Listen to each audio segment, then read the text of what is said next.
Como prometido, assisti mais um filme do Gaspar Noé e venho trazer para vocês a revisão.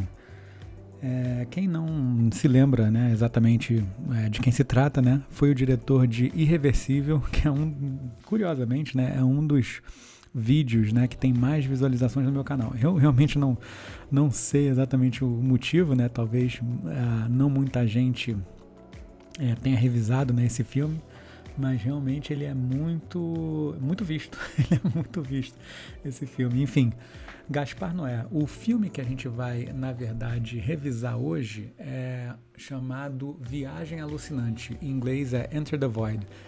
Novamente, diretor espanhol, o filme é em inglês e se passa no Japão. Então, só por aí você já pode imaginar, né, a mistura doida que vai dar.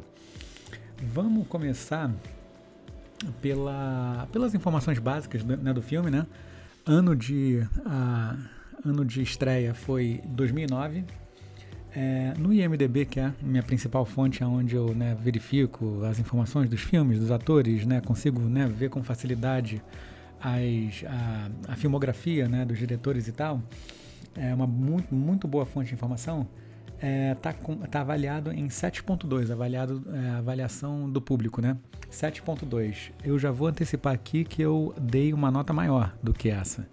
E daqui a pouco a gente entra mais em detalhes. Mas enfim, o filme tem quase 3 horas, 2 horas e 40.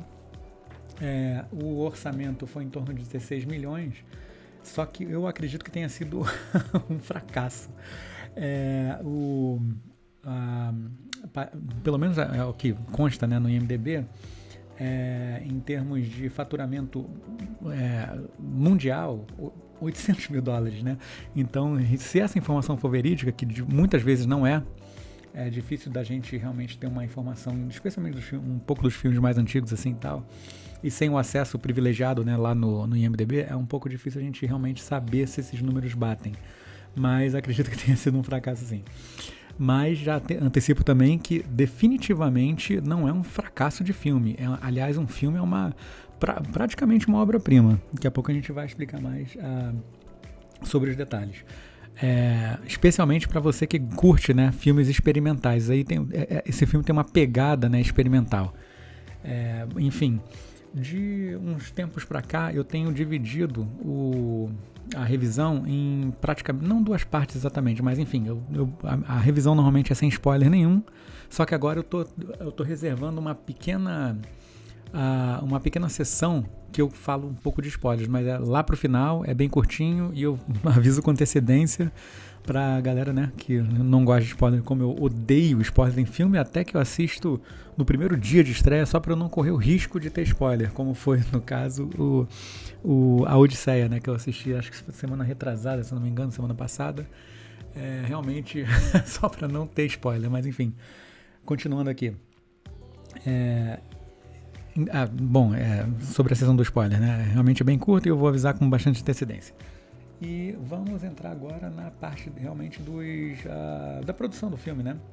Então, quer dizer, a gente tem o diretor, que é também o escritor, e para quem já acompanha, né, meu canal sabe que eu valorizo muito, né, os participantes, né, do filme, os integrantes que fazem mais de um papel no filme, seja ator e produtor, ator e diretor e escritor. Eu realmente valorizo muito isso, especialmente, né, com o diretor e escritor, porque eu acho que ele condensa melhor, né, no resultado final, em como aquele filme vai realmente sair.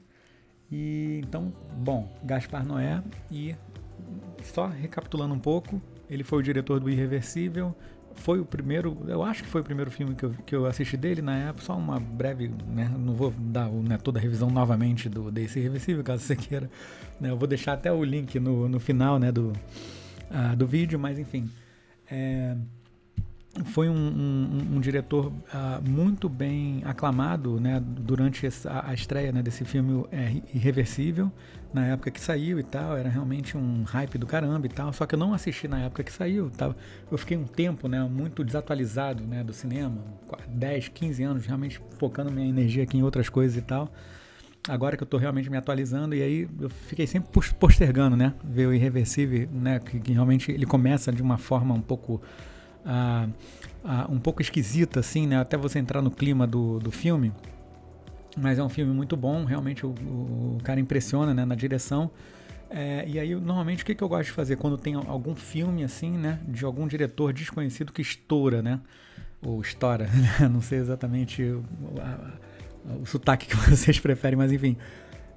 Eu gosto de assistir um filme anterior, antes do estouro dele, e um filme posterior, né, depois que ele estourou. Pra ver né, qual foi a grande produção dele, o grande, né, feito dele que o levou para fazer uma grande obra-prima, e depois é tipo para ver se ele sustenta aquela qualidade, se não foi alguma coisa só, né? Alguma coisa de momento ali, alguma coisa, né? Uma confluência de coisas boas acontecendo que resultou, né, naquela situação. Então, o que eu já posso antecipar? Realmente ele manteve a qualidade, na minha opinião. E aí, só para lembrar também de outras obras, eu vou assistir ainda a outras obras dele, né? Eu peguei essa aqui que tinha uma sinopse interessante, o pôster, né? O cartaz do filme era bem bacana. E aí eu peguei esse, assim, não foi nada assim tão pensado assim, mas é só um filme que realmente estava com uma boa avaliação, eu vi e gostei, então vou ver outros. Então, outros que ele fez, Vortex, de 2021, provavelmente um dos mais recentes, 7.4 no IMDb. A Standalone, esse daqui eu estou muito interessado em ver, que talvez veja até antes do Vortex, provavelmente vai ser o próximo filme. A Standalone, 7.2, 1998. Então esse provavelmente vai cair nessa situação daquele filme anterior ao grande filme dele, né, que ele se mostrou, né, para Hollywood. Enfim, continuando. Dependendo de como for, né, esses dois, claro, se algum dele valer a pena, vou fazer a revisão aqui, etc. Mas, dependendo desses dois, ainda vou assistir um terceiro, né, chamado Clímax, 6.9, 2018. Mas vamos continuando. Escritora, né, que fez em conjunto com ele. Lucille Hudson. Nossa, esse aqui vai ser impossível pronunciar, mas enfim. Hudson Halilovic. Então, provavelmente alguma coisa ali, eslavo, né? Alguma coisa ali, né? Da Europa e tal. Fez em conjunto com ele e tal. Deixa eu até dar uma olhada rapidamente se tem algum filme famoso aqui que ela tenha feito. Não que eu conheça, né? Porque eu também não sou um grande conhecedor assim de filme estrangeiro e nem filme espanhol, mas vou te falar, já vou antecipar também outra coisa. Teve uma outra revisão que eu fiz, deixa eu ver se foi antes desse filme ou depois. Foi antes desse filme, chamado... tá até com uma boa visualização na internet. Mas enfim, o filme é Preso, é isso? Vamos ver.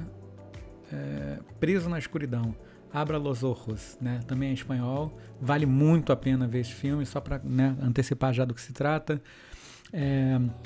Foi o filme original que na verdade o Vanilla Sky foi remake desse filme. E assim, a parte curiosa é que, né, com a mesma atriz, Penelope Cruz, e foi tipo um espaço de tempo muito curto para fazer um remake, né? Era tipo 3 ou 4 anos, entendeu? Então, realmente, mas tem mais história por trás disso aí. Se vocês quiserem, curtirem, né, Vanilla Sky, indico muito assistirem essa revisão desse filme. Ou não, até ver o filme direto. Mas enfim, o que eu tô querendo dizer com isso é o seguinte: tô cada vez mais respeitando mais o cinema espanhol.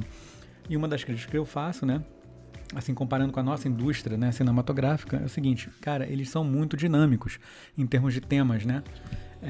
E assim, claro, né, a gente tem um pouco, né, não preguiça exatamente, mas a gente tem tempo curto, né, para escolher alguma coisa para ver. E normalmente a gente acaba indo, né, para o americano, porque, né, tem muita tradição e tem muita produção boa e não sei o que. Então, quer dizer, tem menos chance da gente desperdiçar nosso tempo, né? Mas realmente eu estou muito impressionado com a qualidade dos filmes espanhóis e, assim, eu acredito que, né, todo mundo aqui que seja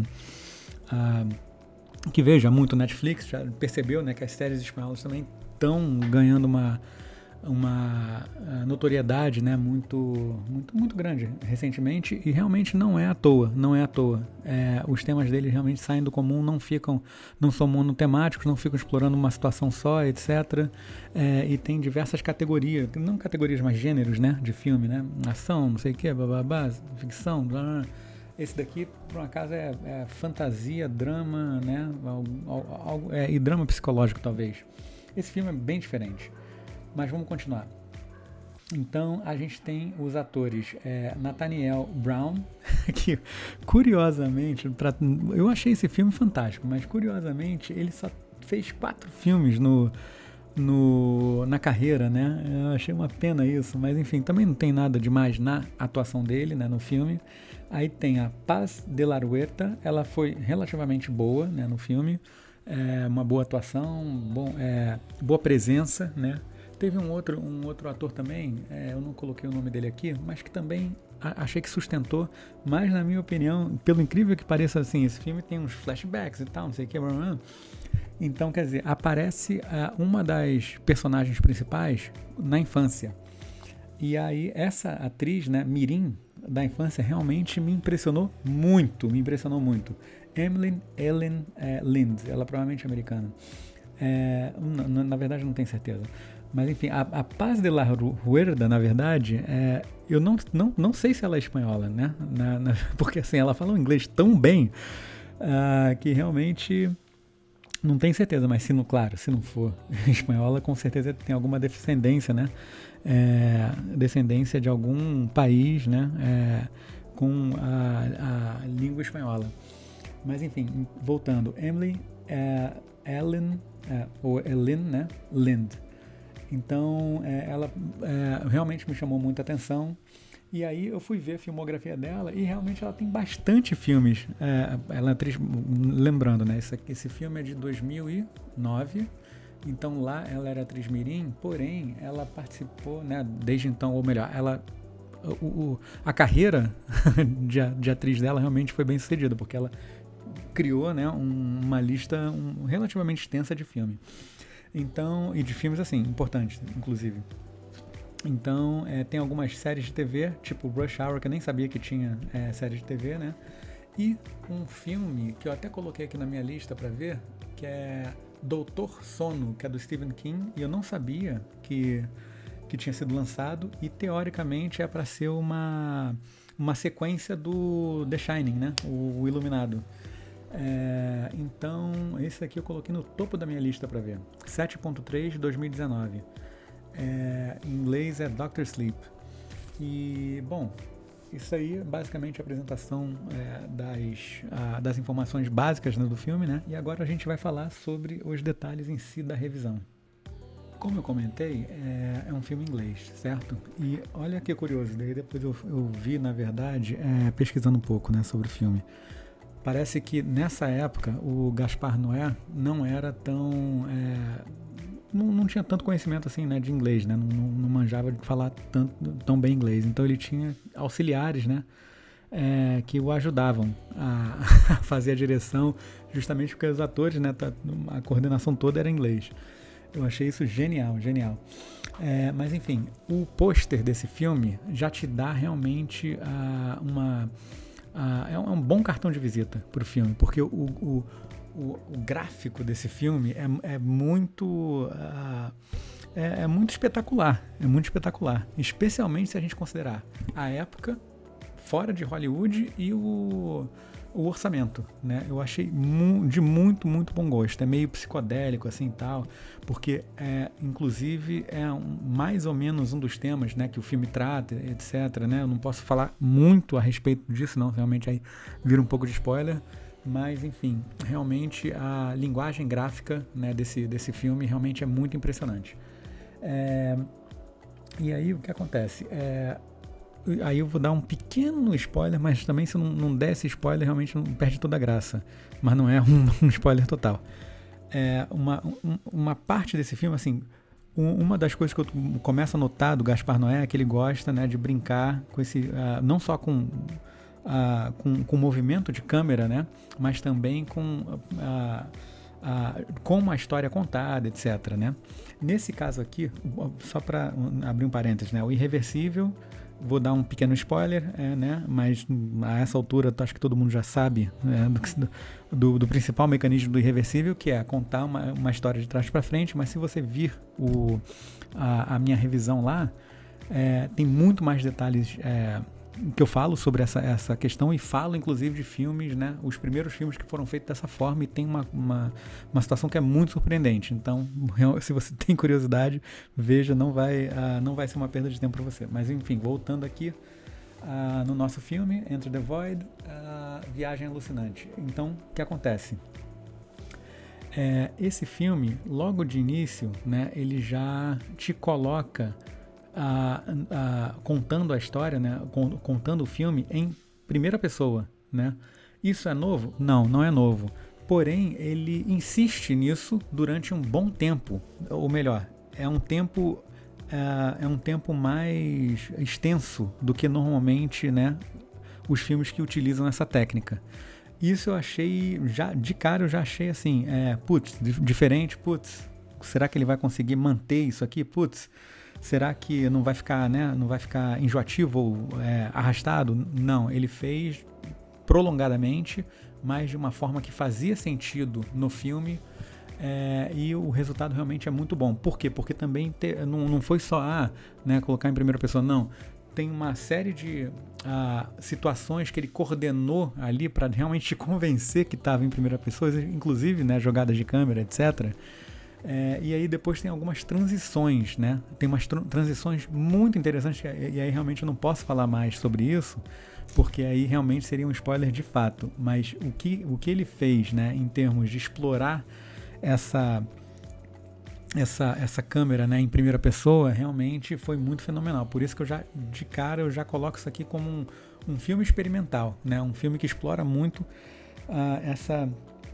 essa questão experimental, porque assim, não só nessa questão desse tipo, né, de narrativa, né, em primeira pessoa, ali com a câmera e tal, mas também misturado com o tipo de gráfico psicodélico, e ainda tem um outro uso, né, da câmera, que realmente é bem diferente, e a mescla disso tudo te coloca, né, numa situação que realmente você fica um pouco até imerso, né, realmente na ideia que ele está querendo te passar ali. Muito, muito, muito legal. Muito legal. Enfim, o jogo de câmera é tão intenso nesse filme, intenso que eu digo assim, tão bem explorado, não intenso, né, de caótico, nada nesse sentido, mas ele é tão bem explorado que ele, na verdade, ele faz até parte da narrativa, ele faz até parte do filme. Eu acredito até que ele chega a ser quase um personagem do filme. O movimento de câmera ali é quase um personagem do filme. Muito legal. Bom, agora vamos falar sobre algumas questões até mais específicas, né, do filme. O que acontece? Beleza, tem essa parte, já tem uma história de fundo ali que você consegue imaginar, e aí durante, né, o filme, é um filme, né, que não é linear, né, ele vai para frente e para trás, assim como muitos filmes europeus, etc. Então isso aí a gente já pode esperar. Só que tem algumas, só assim, fazendo alguns paralelos com o Irreversível, né? Irreversível tem uma cena que é muito chocante. Então, quer dizer, eu estava esperando alguma coisa nesse sentido desse filme. E é que nesse filme ele também traz alguma coisa muito chocante. E eu vou te falar até mais. É uma coisa tão chocante que de repente até explica um pouco o motivo que não foi tão bem, ou não foi tão bem aceito pelo público, ou não fez tanto sucesso, como a gente viu não sendo refletido no faturamento, né? Porque realmente é uma coisa que choca, assim. Hoje em dia, de repente, a gente pode até imaginar, né, a gente viu muita coisa passada, né, especialmente nos últimos anos, mas assim, hoje em dia, de repente a gente vai absorver isso melhor, né? Mas em 2009, talvez não, porque acho que quebrou um pouco, vamos dizer assim, de uma agenda, quebrou um pouco uma agenda que estava sendo construída ali, especialmente no meio artístico, que na verdade faz o público mais ou menos refletir a respeito e de repente mudar a opinião sobre um tema que é muito delicado e é muito popular. É isso que eu posso dizer. Mas enfim, ainda continuando, né, na história de fundo. Então, o que acontece? Começa dessa forma, um pouco tranquila, depois já tem um acontecimento no filme que não chega a ser uma reviravolta, mas assim, é um acontecimento Bom, eu não posso, realmente eu tenho que me limitar aqui às palavras, mas vamos dizer que acontece um crime, né, nesse filme, certo? E aí a gente não pode falar se é grave, se não é, o que tipo de crime que é, não sei o que, bababá. Beleza, acontece o crime. Depois que esse crime acontece, o filme, né, toma outro caminho, tá? Toma um caminho, né, até um pouco dramático, etc, né? E aí, durante esse caminho dramático, tem alguns acontecimentos ainda, né? Beleza. Então, quer dizer, tem várias coisas ali que vão acontecendo no meio dessa história. Beleza. E aí, né, isso tudo mesclado com um tipo de câmera, não sei o que, o gráfico, não sei o que, papapá. Então, isso tudo vai mais ou menos, né, volta e meia você fica mais ou menos relaxado com o filme, você de repente fica, né, num estado e de repente, bum, vem uma cena que te choca. Em alguns sentidos, né? Não, tem algumas cenas que te chocam psicologicamente e tem outras cenas que te chocam como se fosse um susto mesmo, né? Você toma vários sustos no filme, no mínimo umas 3 vezes, um bom susto e, curiosamente, com praticamente a mesma cena. Mas é que te pega tão de surpresa, né? Que realmente você vira esse filme, sei lá, de madrugada e tal, tiver meio sonolento, cara, isso te dá uma despertada que você não tem noção. Enfim, e aí, né, para arredondar tudo isso, ou melhor, para embalar tudo isso, ainda tem a trilha sonora desse filme, que realmente é bem compatível com tudo que foi construído durante esse filme. Esse filme, para mim, foi um dos melhores filmes que eu vi esse ano. Foi um dos melhores, apesar de ser, né, ter uma pegada experimental, foi um dos melhores filmes que eu vi esse ano. Realmente me surpreendeu muito, com todos os aspectos, né?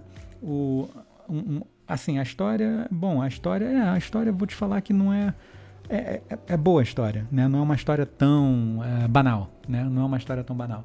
É uma boa história, tem essas partes, né, que você realmente leva susto, tem toda essa questão gráfica que, né, como eu venho da área de design gráfico, né, durante muito tempo trabalhei com design gráfico, então isso aí realmente me chamou muita atenção, me impressionou muito, e a atuação do elenco todo foi mediana para cima da média, da menina foi espetacular, para mim foi o destaque, e realmente esse diretor ele é muito talentoso. Eu estou muito curioso para ver, né, os outros filmes dele e estou cada vez dando mais valor ao cinema espanhol.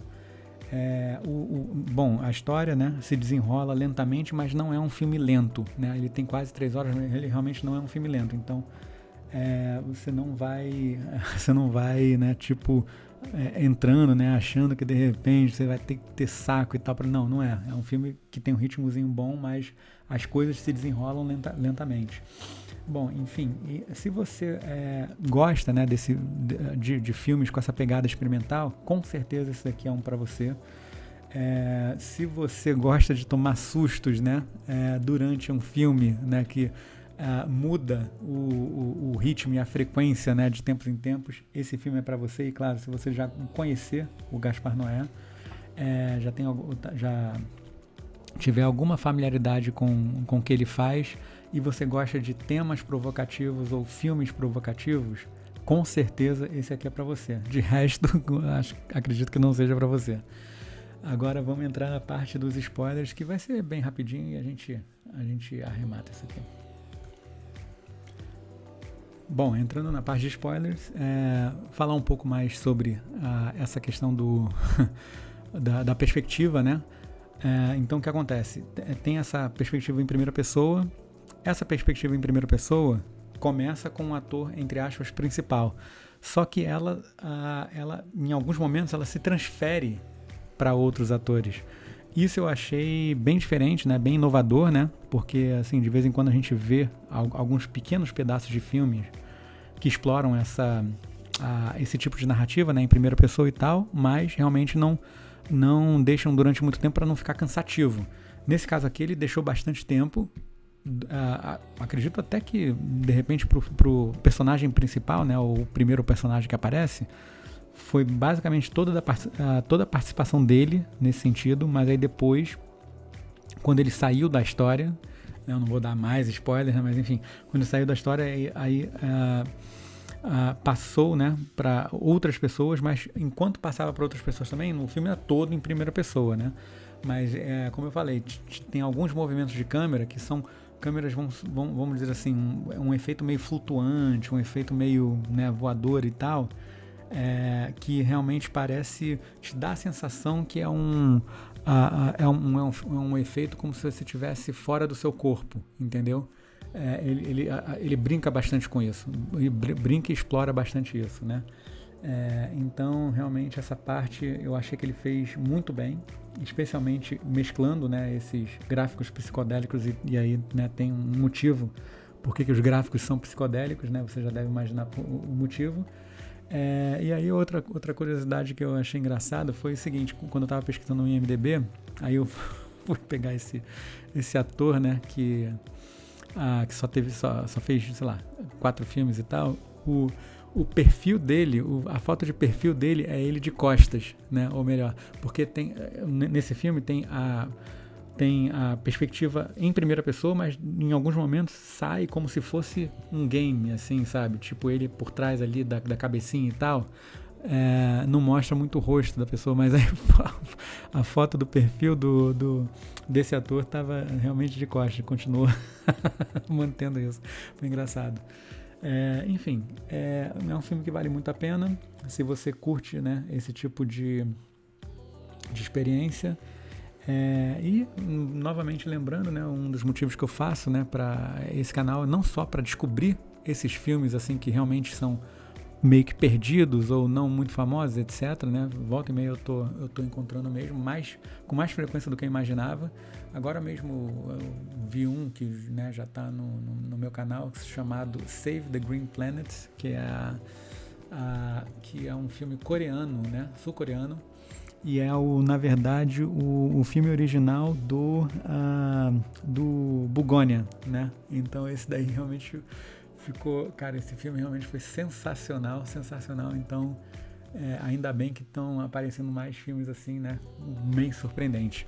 E também para incentivar vocês a criarem seus próprios canais, trocar figurinhas aqui, né, e indicar filmes que de repente você gostou muito e que você, né, você gostaria que mais pessoas conhecessem. Então basta mandar aqui o link aqui na descrição de algum filme que tenha a ver, né, com o filme que você vai indicar, e vamos fazer essa comunidade crescer. E até a próxima.